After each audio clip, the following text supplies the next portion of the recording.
So let's get started without any further ado. Before we do so, a quick formal introduction on my end. My name is Mr.SHOIAB. I will be your cybersecurity trainer from Durga for the entire duration of this course. Again, I've had an experience of 7+ years in this domain. Again, I've worked as an ethical hacker, as a web application penetration tester, and currently also working as a SOC analyst, security operations center analyst. Okay. And I've been training students since the last 5 years, though. And again, I've trained in multiple institutes. This is one of them. I trained for a few institutes in Bangalore as well. Okay, the same trainer in a couple of different institutes again. And yeah, the demo that we're going to take today is on a course called Certified Ethical Hacking version 13 from the organization EC Council, one of the most well-recognized organizations based in the United States itself, specifically for getting certified or learning concepts in cybersecurity. Okay. Now, before we progress further, a small question. Has anyone attended the workshop yesterday, guys? We took a workshop yesterday at 10 o'clock. I actually took the same session, the certified ethical hacking demo itself. Are there anyone who are joining the session today after attending yesterday as well? Because this is going to be the same session, guys, because I have a list of new students today. So I will have to repeat this one session today. Has anyone joined the workshop yesterday at 10 o'clock in the morning? No. Oh, okay, perfect then. Perfect. So yeah, let's progress further. Now we'll start this demo course with the definitions of what hacking and ethical hacking are. Because a lot of students have misconception that these are one and the same. Okay. But let me clarify those with the definitions of each of these terms. Now, when you talk about hacking, guys, this is specifically the process of trying to gain access to information systems. Now, these information systems could be anything. They could be as small as a mobile phone to your computer laptop or a web application server or a database containing the data of millions of users. Okay. So hacking is the procedure of trying to gain access to information systems without the permission and the knowledge of the organization or the person owning those systems. So let's say if I hack your phone, it basically means I've got complete control of your phone and the data on it without your permission and without your knowledge. So once I've gotten that access, I can steal your data, I can destroy or completely delete that data from your phone, or I can sell your data to other third-party people or third-party vendors on the internet, okay, or on the dark web as well, okay.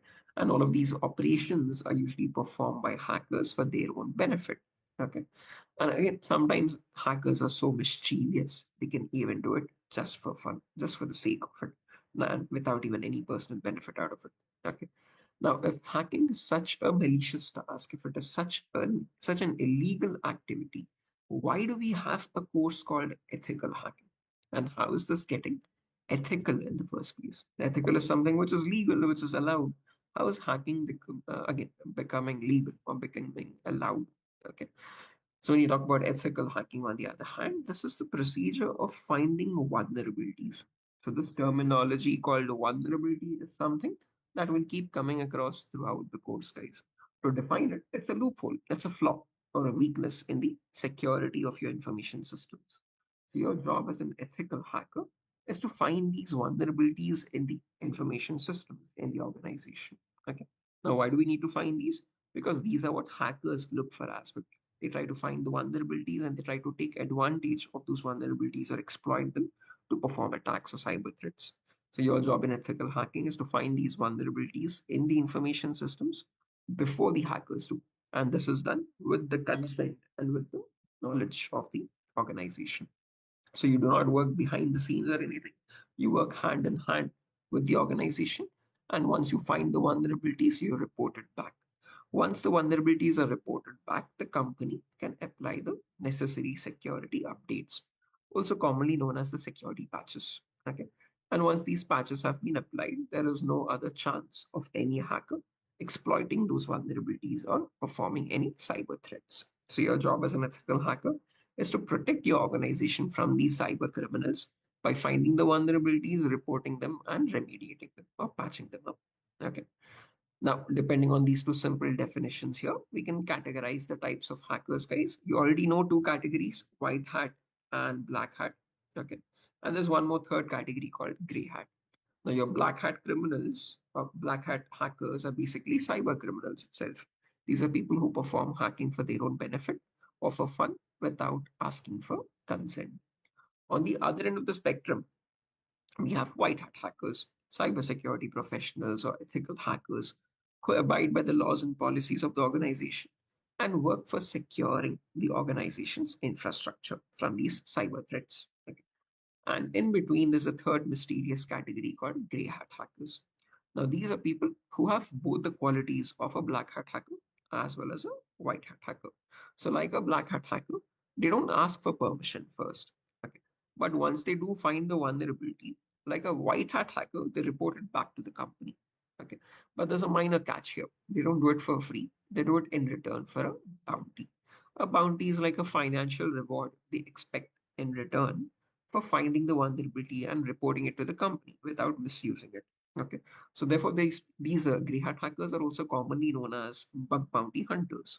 They hunt for bugs or vulnerabilities in systems for a bounty in return, a reward in return. So they're hunting for bugs and in return for bounties. Hence the name bug bounty hunters. Okay. Now, no matter what category of a hacker you take, your cyber criminals or your ethical hackers or your bug bounty hunters, respectively, all of these perform hacking or ethical hacking in a professional manner. They follow a certain framework. Again, this framework gives almost, I would say, 80 to 100% of success rate. Okay. And again, this is a framework which has been developed by the US military itself by an organization called Lockheed Martin. And this framework is called Cyber Kill Chain. And your course, Certified Ethical Hacking by EC Council, focuses on the same exact framework. Okay. So this framework, sometimes referred to as cyber kill chain or sometimes as hacking cycle, is the procedure that is followed by hackers in order to perform a successful cyber attack. And the same procedure also allows cybersecurity professionals to understand how these attacks are being performed, to detect these attacks at every stage in the organization, and to prevent them at every level. Okay. So this again, whole entire framework of cyber kill chain explains how do you attack these systems and also how do you defend these systems from various types of attacks at various stages of that attack. Okay. In any organization on any sort of a device. That's what cyber kill chain is. And our entire course of certified ethical hacking is going to revolve around these steps that are involved in cyber kill chain. Okay. And there are five important steps to this, guys. Before we get into this, any questions or doubts up to this point? Anyone? Am I going too fast? Am I too slow? Is the audio fine? Any issues with the meeting? Avinash, Fatima, Swaroop, Santosh. Fine, Uh, sir. Very good. Okay, guys. Shivasankar. Okay. Excuse me. Right. So again, as mentioned, so this cyber kill chain or hacking cycle, audio not clear. Let me check my audio settings. Hello, one, two, three. Hello. Seems to be fine from my end, Santosh. Others, can you hear me? Am I audible fine? Swaroop, Yes, sir. Saho, Clear. Avinash. We are feeling a bit on well, so that's the reason maybe. Sorry, Saho, I can't hear you. Your voice is very low. No, we feel your voice is bit cracked. Cracked in the sense I feel you are not well. Oh yeah, I have a bit of a sore throat, but I hope I'm clear though. I Yeah, don't know yeah, if I'm clear. tracking. Okay, let me just get some water. Just give me 1 minute, guys. I'll just get some water.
Okay.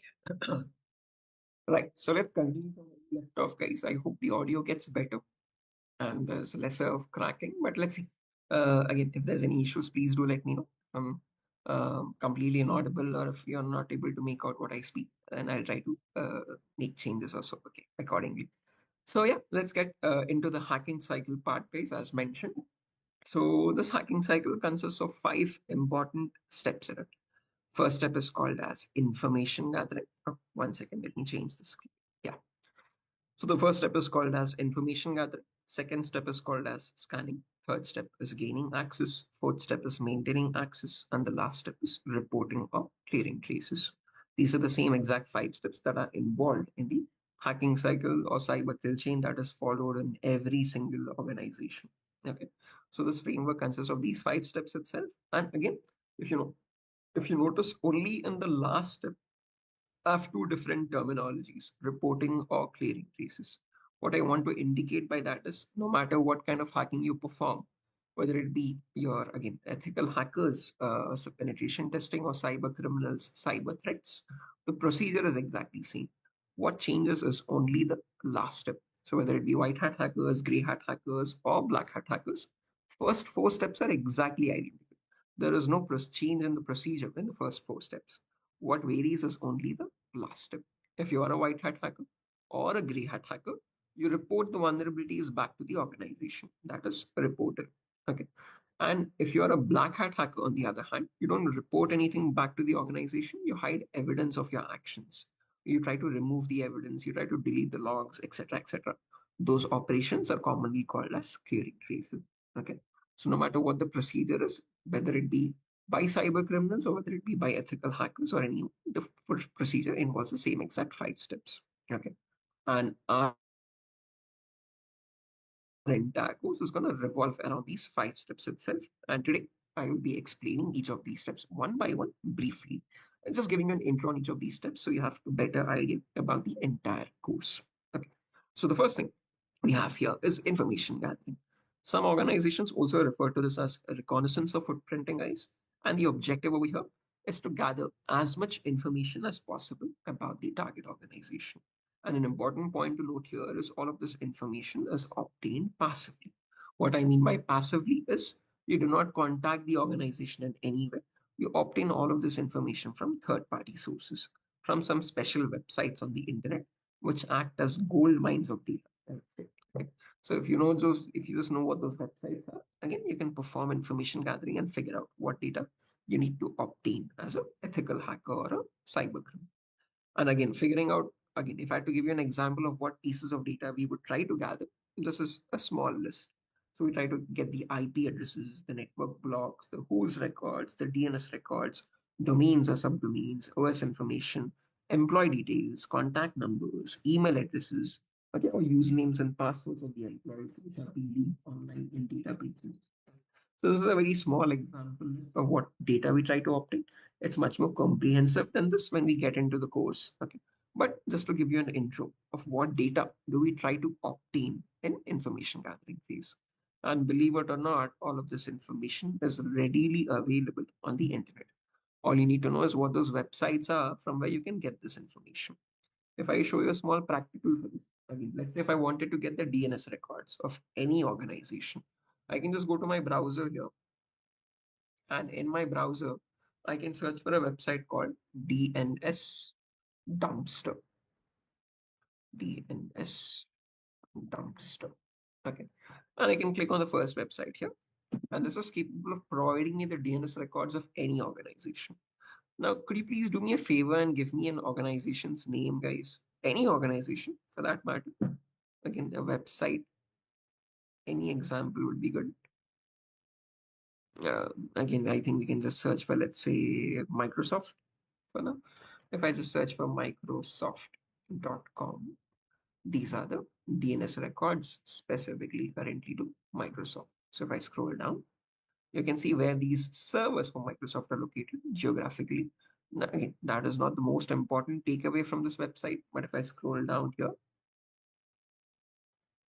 you can see these are the various servers belonging to Microsoft, their domains, and their exact IP addresses. Okay.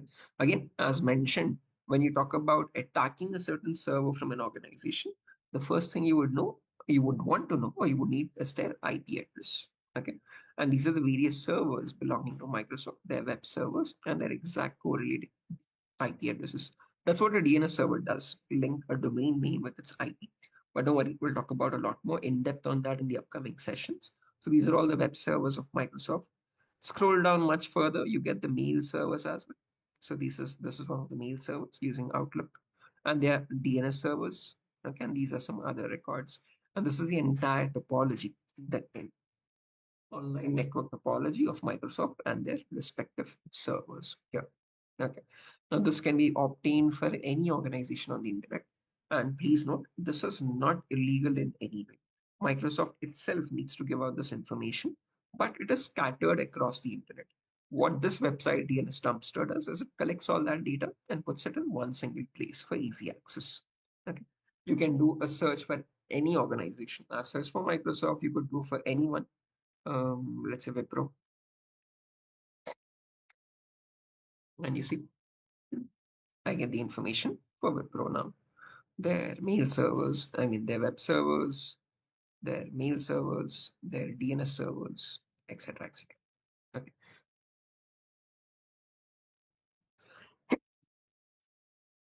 Now, this sort of information is available, as mentioned, for any organization of your choice. And again, this is only one piece of information. We would have to obtain all the other pieces of information as well from various other websites. Okay, that's what information gathering involves. Again, a very important step. If you do information gathering right, the remaining 60% of the work is almost done, I would say. Okay, because the more information you gather and the more accurate information you gather, the more higher possibilities are there of you finding vulnerabilities on the target. Okay. Now, after all this information has been gathered from information gathering phase, that is utilized in the next phase, which is scanning, also commonly known as enumeration. Again, the objective here is to also gather information, but by active connections. Okay, so the information that you obtain here is very much different from what you've obtained earlier. Earlier, we got the data passively without making any contact. But here now, whatever information was obtained in the earlier phases, domain names, IP addresses, email addresses, etc., you now make connections on those and you try to get some extra data. Okay, and that data can be broken down in three parts again. There's something called as network scanning, port scanning, and vulnerability scanning. Network scanning is where you try to figure out in the organization how many devices exist, how many servers do they have, how many routers do they have, how many firewalls do they have, how many, again, client operating system devices do they have, what kind of servers do they have any extra security measures, intrusion detection systems, intrusion prevention systems. So, getting an internal network topology, getting the idea of their internal network in the organization is network scanning. Once you know what devices exist, on those devices you perform port scanning, trying to figure out what ports are open and what services or what applications are running on those devices. Once you know what services are running or what applications are running, finally we have vulnerability scanning where we figure out what vulnerabilities or what misconfigurations exist on those services and how you can attack those services. So it's a step-by-step procedure. You're finding the devices first, then you're finding the again services running on those devices, and then you're finding which service could have a weakness to attack on. And during this phase, we'll be using two very important tools. One of them is called Nmap, which stands for Network Mapper. Okay, a very popular tool, been there since 1997. Okay, and completely open source. Anyone can use it for free. And there's another tool called Tenable Nessus. Now, this is not free, guys. This is quite an expensive tool. If you click on the first link here, this is a vulnerability scanner. And this is around the last I checked, $7,000 for that, and that only for 1 year subscription again. Every year you need to pay 7,000 to use this tool. And this is the same tool that is used in organizations in real time to perform vulnerability scanning. And we will be working on the same exact tool.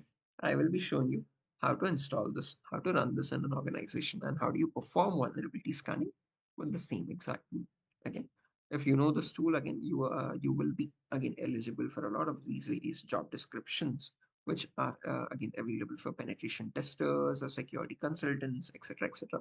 This is the same tool that they would work on. Okay. and I'll practically be showing you the same exact tool in real time. Okay. The reason I show you all this is to give you an idea that whatever tools we work on, guys, are the same exact tools that I've worked on in my professional environment. Okay, in real time. Okay.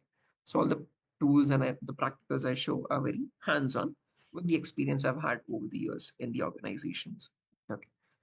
Now, once all of this is done, once we are done with vulnerability scanning and all different other types of scanning, then we get into the next phase, which is gaining access.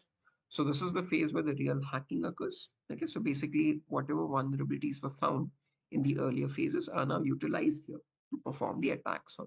So you try to attack the system or the application or the entire network of the organization. Okay. Because that's the next step, obviously. Once you know what weaknesses exist, you attack on those weaknesses. And that is what gaining access is. Okay. Any questions or doubts before we get into the gaining access modules? Anyone? Avinash, Fatima, Swaroop, Santosh, Saho. No, sir. No, sir. Yeah, okay. Hi, Arjun. I think you've joined a bit late today, but don't worry. The session is being recorded and this will be uploaded on YouTube, guys, if I've not mentioned that already. These are the demo sessions. So for the first 1 week, we have demos. Okay. And each of these sessions is being recorded and you will have this uploaded on YouTube. So if you have missed out a session, you can access the demos from there as well. Okay. And yeah, let's progress further. So again, just in case, if this is still not a bit clear, guys, if you're still unable to differentiate between information gathering and between scanning and gaining access, I try explaining sometimes with examples as well. So students have a better, again, an easier understanding. So let's say, again, a very commonly used example that I always keep showing is of a bank robbery. So let's say we were the bank robbers, we were the thieves, and we had to rob a bank. Okay. So the first thing I do as a bank robber is I would observe the bank externally. So without making any contact with the bank, I try to observe that bank and get information about it. So I'm trying to obtain information passively. Okay. So I get information such as how many entrances are there for the bank, how many security guards are there outside the bank, how many floors are visibly outside on the bank. So how many floors is the bank again externally visible at least. Okay. On what day of the week does the money man come to the bank? Okay. So this is all information which I can obtain without making any contact with the bank, without making any suspicious activity. Okay. This is information gathering. But is this information sufficient for me to rob the bank? Definitely not. I need to get the internal infrastructure as well, right? So I have to enter the bank once. Okay. But this is where I'm making direct connection. So I will get captured in their CCTV cameras. They will get to know that a certain person entered the bank on a certain day. I can hide that activity in a certain way. I can try to mask myself or do something. There are techniques for that, but I will have to make a direct connection. This is scanning. So once I'm inside the bank, I get extra information. So internally, what extra security measures do they have? Do they have any, again, metal detectors also? Okay, if so, how many metal detectors are there? How many other CCTV cameras are there inside the bank? Okay, where is the bank locker located? Is there a hidden basement floor? Okay, which is not visible externally. So this is all scanning, okay, trying to get the internal infrastructure of the organization, but by making active connection. Now, once I've got the data externally and internally, now the next thing is checking up, I mean, setting up a certain date or going and attacking the bank or robbing the bank. That is your gaining access module. Okay. So I hope that makes it slightly more easier to understand. If not, okay. And yeah, in this gaining access module, guys, it's a huge variety of concepts. But basically, the main takeaway here is we're trying to attack each and every endpoint, from as small as a mobile phone to as big as a web application server or a database. So first we talk about system hacking, the first phase here. Let me just point it out. Yeah, better. Let me just get some water as well, guys. 1 second.